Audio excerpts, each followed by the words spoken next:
Hello guys, അസ്സലാമു അലൈക്കും.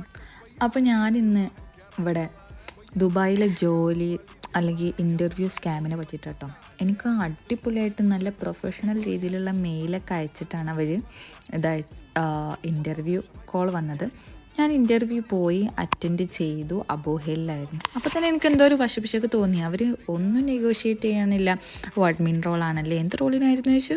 Admin റോളാണല്ലേ, okay, job കിട്ടിയിട്ടുണ്ട്. അപ്പോൾ ഞാൻ പറഞ്ഞു ഞാൻ ഓൺ വിസയിലാണ്. അതൊന്നും അവർക്ക് പ്രശ്നമില്ല. അവർ പറഞ്ഞു ഓൺ വിസ പറ്റില്ല, നമ്മൾ വേറെ വിസ എടുക്കണം, വേറെ മെഡിക്കൽ എടുക്കണം, പുറത്ത് പോയി എടുക്കാം, പക്ഷേ ഒരു ചാർജ് ഉണ്ട്, 250 ദിറംസ് മാത്രം തന്നാൽ മതി എന്നാണ് കേട്ടോ അവർ പറഞ്ഞത്.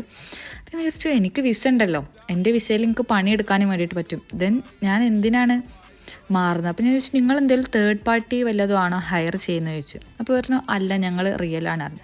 എന്നിട്ട് അവർ എനിക്ക് മുന്നിലൊരു ഓഫർ ലെറ്റർ തന്നെ കാണിച്ചു തന്നു. ദുബായിൽ അത്യാവശ്യം ഇൻ്റർവ്യൂ സ്കാം നടക്കുന്നുണ്ട്.